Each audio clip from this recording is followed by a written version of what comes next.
Teruslah kita bersyukur kepada Allah agar semua kebaikan ditambahkan kepada kita, agar semua hal-hal yang baik menjadi kebiasaan-kebiasaan kita, agar semua ketaatan terus bisa kita tingkatkan. Maka berdoalah kepada Allah dimanapun, kapanpun, apapun pekerjaan kita. Jangan sampai kita lupakan Allah dalam setiap sendi kehidupan kita. Selawat dan salam kita haturkan kepada Nabi besar Muhammad SAW, kepada keluarga beliau, sahabat beliau, tabi'in, itba'ut tabi'in, dan seluruh pengikutnya yang setia mengikuti sunnah-sunnah beliau sampai hari kiamat. Dan kita bermohon kepada Allah agar menjadi salah satu umatnya yang mendapatkan syafaat beliau nanti. Amin ya rabbal alamin. Para pejuang yang dirahmati oleh Allah, malam hari ini kita ingin mencoba kembali menggali potensi diri. Kita ingin mencoba menggali apa sih perjuangan itu sebenarnya. Kenapa perjuangan yang kita lakukan hari ini stagnan atau bahkan cenderung mundur? Semangat kita yang berapi-api kadang-kadang besoknya sudah meredup. Kira-kira apa yang terjadi? Maka nanti kita akan membahas tentang ada hal yang harus kita relakan dalam perjuangan. Kadang-kadang dalam perjuangan kita nggak sukses berjuang karena kita nggak rela, nggak mau merelakan apa yang harus kita relakan dalam perjuangan. Itu menjadi masalah. Maka untuk itu perlu kebersihan hati dalam setiap perjuangan. Dalam sebuah riwayat diriwayatkan muttafaq alaih, Bukhari Muslim, Nabi sallallahu alaihi wasallam bersabda, ini diceritakan oleh Ali bin Abi Thalib radhiyallahu an, dalam setiap jiwa manusia ada awannya. Sebagaimana bulan memiliki awan yang kadang menutupi sinarnya. Ketika awan menutupi sinarnya rembulan, maka sinarnya nggak sampai kepada manusia, gelap semuanya. Tapi ketika awan itu menghilang, maka sinarnya bisa kita nikmati. Begitu juga hati manusia, hati kita, hati para pejuang ketika diselimuti, ketika ditutupi oleh penyakit-penyakit jiwa, maka tidak bisa menerima kebenaran. Ketika penyakit-penyakit hati itu masuk di dalam hatinya, ada dengki, ada hasad, ada takabur, ada kemaksiatan-kemaksiatan yang lain, maka kadang-kadang kebenaran itu tidak bisa dia terima. Kita kadang-kadang bisa mencontohkan dengan hal yang sederhana. Ada sebuah gelas itu kotor, kemudian di dalam gelas itu pun ada kotorannya, ada tanah-tanah. Maka untuk mengisi air pun kita tidak bisa, karena penuh dengan kotoran. Yang kedua, ada gelas yang kotor. Kemudian kita tuangkan air, kita pun tidak mau meminumnya karena gelas itu kotor. Ada gambaran yang ketiga, ketika gelas itu bersih, suci, ketika kita tuangkan air, maka banyak orang yang mau meminum dari gelas itu. Maknanya apa? Itulah gambaran hati. Sebagaimana yang disampaikan oleh Al-Ghazali dalam kitabnya. Hati manusia itu ada tiga jenis. Ada kolbun mayit, sebagaimana gambaran gelas yang kotor. Hati kita perlu lebih besar di saat orang banyak membandingkan prestasi.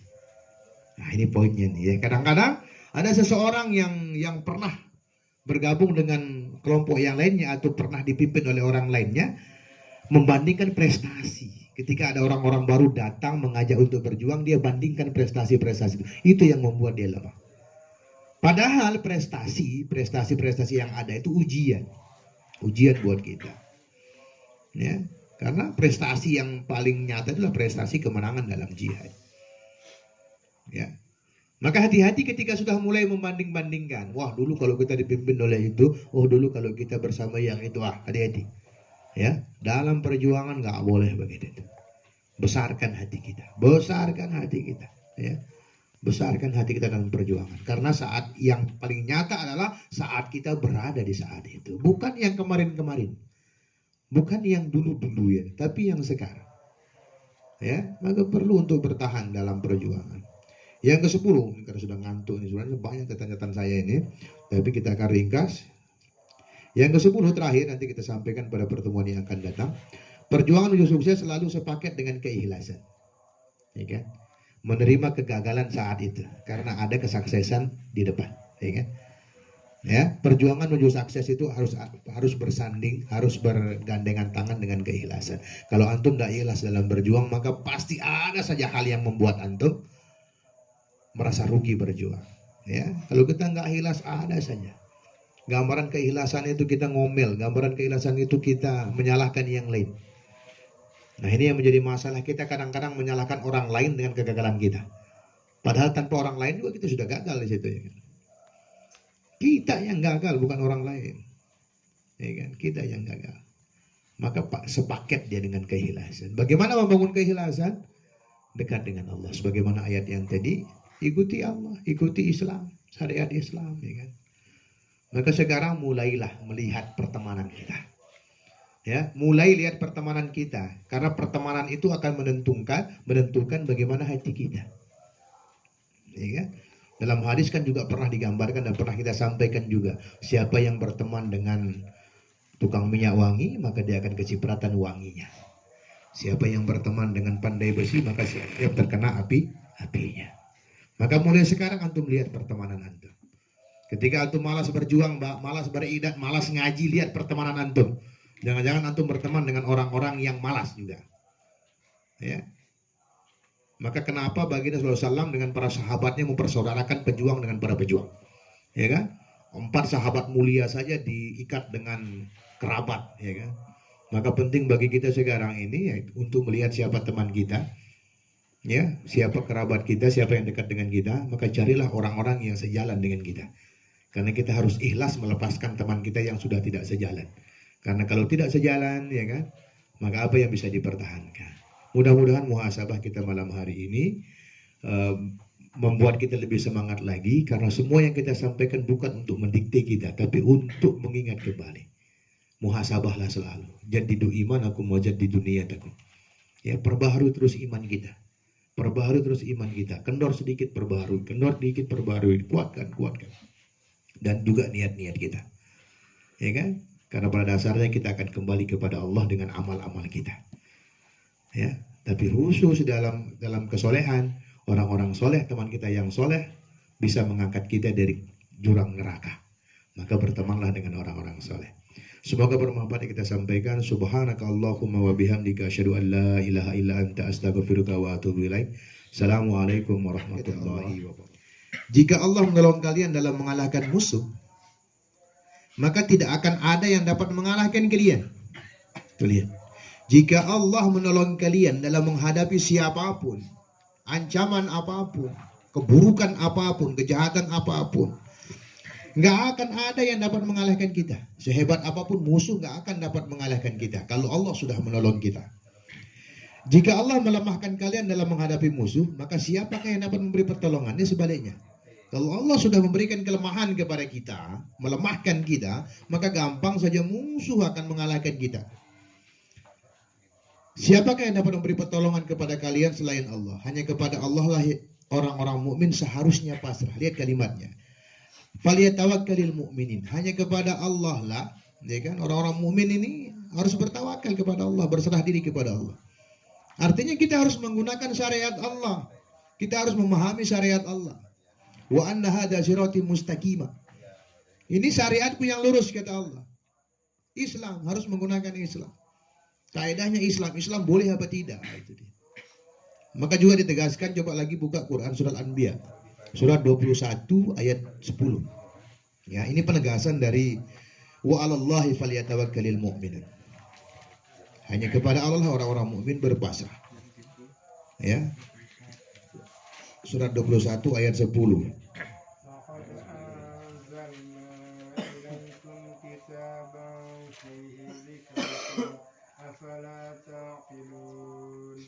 Sesungguhnya telah kami turunkan kepadamu sebuah kitab yang di dalamnya terdapat sebab-sebab kemuliaan bagimu. Maka apakah kamu tidak memahaminya? Tuh lihat ya kan. Laqad anzalna ilaikum kitaban fihi dzikrukum afala ta'qilun. Wahai manusia, kata Allah, kami benar-benar telah menurunkan Al-Qur'an kepada kalian. Tuh. Kami benar-benar telah menurunkan Al-Qur'an kepada kalian, sebuah kitab suci yang mengajarkan hidup mulia bagi kalian. Tidakkah kalian mau berpikir? Para pejuang, enggak mau berpikir enggak? Quran sudah turunkan kepada kalian. Quran itu yang akan menyebabkan hidup kalian mulia, dan kemuliaan itu adalah kemenangan. Maka target juang adalah kemenangan. Iskariman aw mursahidan, hidup mulia atau mati syahid. Kemenangan, tujuan akhir dari perjuangan adalah sukses. Sukses itu adalah kemenangan. Nih, Allah ingatkan kepada kita, kami benar-benar telah menurunkan Al-Quran kepada kalian. Artinya kepada siapa? Orang-orang beriman. Nah, maka kalau kita mulia, ditolong oleh Allah, maka gunakan Al-Quran. Gak boleh jauh dari Al-Quran. Al-Quran nyuruh kita bersaudara, maka bersaudaralah. Jangan membuat hal yang membuat persaudaraan itu pecah. Nah, ketika kita berpecah, hati berpecah, semuanya berpecah, pekerjaan juga pecah. Maka nggak mulia kita, karena pada dasarnya kita telah jauh dari Al-Quran. Al-Quran nyuruh kita bersatu kok, bersaudara kok malah tidak bersaudara. Al-Quran nyuruh kita mengorbankan seluruhnya, tapi kita nggak mau berkorban. La najata minal maut. Nggak ada orang selamat dari kematian. Semua orang pasti mati. Maka Al-Quran mengajarkan kita bagaimana caranya mati mulia. Lengkap dalam Al-Quran. Maka para pejuang kalau mau mulia, gunakan Al-Quran. Kemudian yang kedua, wala rohah fit dunya. Nggak boleh kita santai-santai di dunia ini. Nggak boleh leha-leha. Nggak boleh lepas dari perjuangan. Semua harus berjuang. Semua harus bekerja keras untuk perjuangannya. Untuk akhiratnya. Kemudian yang terakhir adalah wala salamah min kalamin nas. Tidak ada yang selamat dari perhatian manusia, dari ucapan manusia. Pasti ada yang berkomentar. Anda mau baik, Anda mau buruk, pasti dikomentari. Ya, tinggal bagaimana kita menyikapi semua itu. Baik, kita bahas beberapa poin yang kita tulis di sini yang perlu kita relakan untuk menuju kesuksesan perjuangan. Yang pertama, seorang pejuang itu perlu ikhlas jika nanti dalam perjuangan kehilangan teman yang tidak lagi sejalan. Nah, ini dia. Ini poin yang pertama yang kadang-kadang kita nggak sadari. Kita harus ikhlas kehilangan teman. Kita harus ikhlas kehilangan saudara yang tidak lagi sejalan dalam perjuangan. Nah, kita kadang-kadang nggak siap ini. Wah, dia kan teman kita. Dia kan saudara kita. Problemnya adalah dia sejalan nggak dengan kita dalam perjuangan. Anda bayangkan kalau ada seorang teman kita nggak sejalan dalam perjuangan, dia menjadi duri dalam perjuangan. Ya, dia menjadi pelambat kemenangan. Nah, maka seorang pejuang harus bisa merelakan ini. Ikhlas. Lihat para sahabat awal-awal berjuang itu. Yang mereka hadapi adalah orang tua mereka, saudara mereka, teman-teman mereka, dan mereka siap kehilangan itu. Karena apa? Nggak sejalan lagi. Maka poin yang pertama untuk sukses perjuangan ini, kita harus merelakan teman-teman kita yang sudah nggak sejalan. Nanti kalau sudah sejalan lagi, mari bergabung gitu. Ya, gitu caranya ya kan. Kalau udah nggak sejalan, tinggalkan dulu. Karena kalau tetap kita pertahankan orang-orang yang tidak sejalan dengan kita, maka dia akan berusaha menghambat perjuangan. Dia akan menjadi penghambat perjuangan. Dia akan menjadi beban dalam perjuangan. Bahkan dia menjadi pengganggu dalam perjuangan. Kalau nggak sejalan. Ya kan? Nah, ini dia. Ini kerelaan yang pertama yang harus kita bisa lakukan. Banyaknya perjuangan-perjuangan yang terhambat hari ini karena tidak rela kehilangan itu. Dia kan sudah lama dengan saya. Ya kan? Dia kan sudah lama berteman dengan kita. Sejak kita baru pertama berjuang, dia sudah bareng dengan kita. Tapi problemnya nggak sejalan, ini masalahnya, ya kan? Apalagi berbicara jihad, ada teman yang nggak suka dengan jihad, kita sudah berteman dengan macam-macam, rusak kita. Maka ikhlas, kan? Ikhlas itu sementara saja, ya sementara saja, ya kan? Karena nanti Allah akan ganti semua yang sudah kita keluarkan, itu Allah ganti, yakin itu intan surullah yang surkum, ya kan? Siapa yang menolong agama Allah pasti ditolong oleh Allah, itu menjadi hal yang mutlak. Cuma kadang-kadang kita nggak sabar menunggu pertolongan, sehingga seharusnya mendapatkan pertolongan nggak jadi. Kenapa nggak sabar tadi? Bagaikan orang yang menunggu menunggu bantuan gitu ya. Tapi dia merasa nggak sabar, padahal bantuan itu akan datang, dia nggak sabar, maka dia nggak dapat bantuan. Nah, begitu juga di dalam perjuangan menolong agama Allah. Kemudian di dalam perjuangan yang harus kita lakukan adalah membuang rasa gengsi. Kadang-kadang rasa gengsi ini yang mengalahkan semuanya. Maka harus dibuang rasa gengsi. Yang biasanya duduk manis di kantor, yang biasa berdasi, yang biasa di ruangan AC, yang biasa dilayani oleh istrinya. Maka nanti di medan jihad, di medan perjuangan semua dibalik kadang-kadang. ya kan? Karena semua sama saja, ya kan? Semua sama saja. Di rumahnya biasa dilayani, di rumahnya biasa merintah-merintah. Nanti suatu masa hal itu akan berbalik, dia akan diperintahkan. Maka kita mendengar dari orang tua kita yang sudah lama berjuang. Ada satu momen yang banyak, ya kan, banyak orang-orang ahli agama yang gagal di dalam jihadnya hanya gara-gara kesalahan sedikit saja. Sebelum mereka berangkat ke medan jihad, ya, ada orang tua kita bercerita, banyak di antara mereka yang pergi ke medan jihad itu sebelumnya ada yang sudah jadi dekan sebuah universitas, ya kan? Ada yang sudah menjadi pimpinan-pimpinan pesantren, ada yang menjadi orang-orang terpandang, baru mereka berangkat berjihad. Tapi pada kenyataannya ketika sudah sampai di medan jihad, kadang-kadang yang memerintahkan dia adalah anak-anak kecil. Kadang-kadang yang memberikan perintah, memberikan pelatihan adalah anak-anak yang bau kencur, yang masih belasan tahun. Di situ gengsinya, ya kan? Disuruh macam-macam seperti antum di tadrib itu, ya kan? Kadang-kadang yang memerintah antum, rolling sana, ya kan? Itu adalah orang-orang di bawah antum derajat stratanya kalau di dunia yang biasa. Nah itu yang terjadi. Banyak di antara mereka yang nggak sabar sehingga mereka pulang.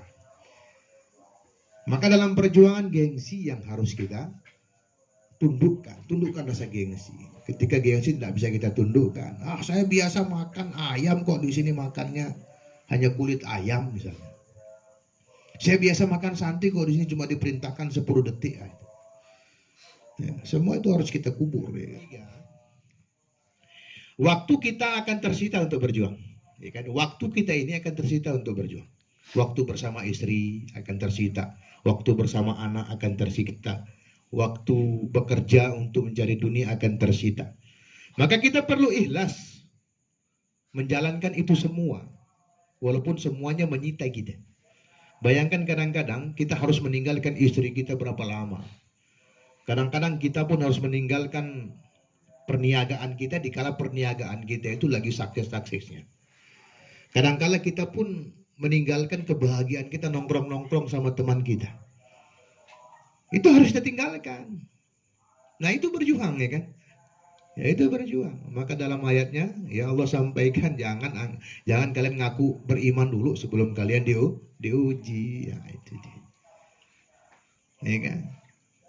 Maka kalau kita berhitung ya nggak bisa, nggak sukses dalam perjuangan. Kalau kita nggak siap menghabiskan atau merelakan waktu kita untuk berjuang ya nggak bisa. Nonsen, ya kan? Ya. Sudah pasti waktu kita akan tersita untuk perjuangan. Maka sampai-sampai Rasulullah mengatakan gambaran orang yang benar-benar keimanannya itu adalah aku lebih dicintai dari apapun. Itu kisahnya ketika Umar bin Khattab mengatakan gitu kan, saking senangnya dalam Islam, Umar bin Khattab berkata, aku mencintai engkau wahai Rasulullah sebagaimana aku mencintai diriku sendiri. Nah, itu. Umar bin Khattab sudah menganggap itu oke itu, ya kan? Karena siapa yang gak cinta dengan dirinya? Luka sedikit diobati, ya kan? Perutnya lapar dia cari makanan untuk makan. Haus juga begitu. Itu tanda cinta kita kepada tubuh kita sendiri. Bahkan ketika ada serangan kita menghindar karena kita cinta dengan diri kita. Maka bayangannya Umar pada saat itu, ya kan, menurut logika berpikirnya Umar bahwa itu benar yang dia katakan. Wahai Rasulullah, aku mencintai engkau sama dengan aku mencintai diriku sendiri. Oh enggak, kata Rasulullah, enggak. Ya, yang benar itu adalah engkau lebih mencintai aku, kata Rasulullah, lebih dari siapapun, lebih dari dirimu. Nah begitu juga perjuangan, butuh itu, ya kan? Maka kalau kita sudah biasa berjuang, maka waktu tersita tidak akan merasa tersita, biasa-biasa aja. Biasa-biasa aja. Poin yang keempat, dalam beberapa waktu atau dalam waktu-waktu tertentu kita akan berjuang itu nggak kenal waktu. Siang, malam, segala macam. Seperti orang gali hondak dalam medan jihad tuh nggak kenal waktu tuh. Siang, malam, pagi. Karena kalau telat saja maka itu akan menjadi kematian. Khairu jalisin fi zamani kitab. Sebaik-baik teman duduk itu adalah kitab, buku, Quran gitu kan. Karena apa? Quran nggak pernah bohong dengan kita. Nah artinya apa? Kita harus mencari teman-teman yang terbaik yang nggak berbohong. Cari teman-teman yang tidak menjadi benalu dalam perjuangan karena dia udah nggak sejalan. Nah, ini perlu, ya kan. Poin yang kedua, dalam perjuangan orang-orang bisa mencibir kita, ya kan? Orang akan banyak menertawakan kita. Karena apa? Karena mereka menganggap kita belum berhasil. Ya. Kita harus tahan dari cibiran orang-orang yang menganggap kita tidak berhasil dalam perjuangan. Jadikan itu sebagai sebuah kekuatan. Kadang banyak para pejuang yang berguguran di jalan-jalan, berguguran di tengah jalan perjuangan karena nggak tahan cibiran. Ngerti cibiran? Ejekan. Ya kan? Banyak orang mencibir, dia kayak gitu, ya kan? Dia baru hijrah. Harus tahan, karena apa? Dia merasa kita nggak berhasil, maka dia mencibir kita. Maka seorang pejuang harus tahan banting dengan yang begini-begini, ya kan? Lihat zaman-zaman sahabat dulu dicibir, Bilal seorang budak, gitu. Tapi para sahabat oke-oke aja. Hamzah bin Abdul Muthalib itu dicibir sama kaumnya. Karena dulu sebelum Hamzah bin Abdul Muthalib, pamannya Rasulullah ini, ya kan? Dulu sebelum dia jadi pelindung Islam, dia dikenal sebagai pendekar pembunuh singa, karena hanya dia yang bisa membunuh singa di dalam perjalanan berburunya. Nah, itu. Maka setelah jadi Muslim, dia dijuluki singa Allah, Asadullah. Dicibir oleh orang-orang Quraisy pada saat itu. Tuh lihat Hamzah, ya kan? Hamzah sudah mulai gila, ikutin orang-orang gila. Masya Allah, cibiran-cibiran, Masya Allah. Nah, kita juga seperti itu, ya kan? Maka ini harus menguatkan kita, karena kita belum berhasil. Karena mereka mengaku kita belum berhasil. Coba kalau berhasil nanti, ya, mereka akan berbondong-bondong untuk mengikuti kita. Maka jadikan itu sebagai kekuatan kita, ya. Karena hanya orang yang tidak mulia yang mencibir orang yang mulia. Kenapa Islam begitu dihinakan hari ini? Kenapa Islam begitu cari-cari kesalahannya? Karena Islam mulia. Orang yang tinggi yang bisa dikomentari. Kalau orang sudah di bawah dia nggak kelihatan, ya kan? Maka dalam Islam itu, dalam hadis Rasulullah, lihatlah orang yang berada di bawah kamu, jangan lihat orang yang berada di atas kamu di dalam masalah materi dunia, agar kita bisa mensyukuri nikmat Allah kepada kita. Maka jangan pernah takut dengan istirahat. Harus rela kita buang sementara, buang semuanya itu. Ya kan? Biasanya kita tidur jam 10 malam, tapi suatu masa enggak bisa tidur kita. Maka kadang-kadang kita skenariokan ketika waktu tadrib, waktu iqdad, lihat. Itu sebenarnya miniatur perjuangan iqdad itu. Maka Anda yang tidak pernah merasakan iqdad, tidak pernah iqdad, enggak pernah tadrib, maka enggak tahu gambaran perjuangan tuh, enggak tahu. Maka harusnya berlomba-lombalah untuk ikut tadrib. Sebagaimana teman-teman di tempat yang lain, mereka cari itu. Apalagi di Sumatera itu, ketika Sumatera Utara mengadakan tadrib, yang Sumatera Selatan, Sumatera Barat itu berbondong-bondong ke sana untuk tadrib. Ya. Nah, kita di sini beda, malah semangat nggak tadrib gitu ya. Libur tadrib. Ya. Padahal tadrib itu miniatur kondisi jihad. Waktu tersita, tidur, malah nggak tidur. Kita pernah lakukan nggak tidur semalaman, ya kan. Makan seadanya, ya kan. Maka kadang-kadang kita harus membuang rasa nggak mau kita makan, tapi kita harus makan. Kayak Ahmad Disa misalnya yang nggak suka makan ikan, sewaktu-waktu dia akan menemukan waktu itu yang dia terpaksa makan ikan, karena nggak akan makan dia kalau nggak ada itu, ya kan. Atau yang nggak suka makan mie, ya suatu akan makan mie, ya kan. Ya kan, itu dia. Ya, itu dia harus kita siap. Ya kalau nggak siap ya nggak usah berjuang. Kalau nggak siap ya tidur aja di rumah gitu kan, jadi pecundang di rumahnya, ya kan. Kemudian keberhasilan perjuangan menjadi fokus utama, ya kan. Ini, ya kan. Gaya hidup perlu mengalah, ya. Jangan kita dininabobokan dengan gaya hidup, ya kan. Kita fokus dalam perjuangan, ya kan. Tidak ada lagi agenda nongkrong-nongkrong, ya kan, santai-santai, ya kan. Karena apa? Otak, hati harus fokus dalam kesuksesan berjuang. Karena apa? Kalau antum tidak memikirkan kesuksesan perjuangan, ini menjadi masalah. Antum akan main-main dalam berjuang. Antum nggak akan siap mengorbankan semua yang kita sebutkan tadi sebelumnya. Kalau nggak fokus memenangkan perjuangan, semua akan terasa seperti hayalan gitu kan. Nah sekarang kan banyak orang-orang sudah mulai lelah gitu kan. Nunggu komando, tapi komando nggak datang-datang, lelah. Nah ini perlu fokusnya lagi, ya kan? Fokusnya diperbaiki, kemenangannya harus diperbaiki, ya kan? Jangan sampai ketika hilang fokus ya habis semuanya, semua jadi alasan, semua dibuat alasan, ya kan? Nah seperti itu. Kemudian kekurangan materi harus jadi hal yang biasa. Ini seorang pejuang. Ya ketika antum nggak siap kekurangan materi ya susah, ya kan? Harusnya kekurangan materi. Karena apa ya tadi kita harus korbankan waktu kerja kita harus korbankan waktu berdagang kita harus korbankan waktu berniaga kita.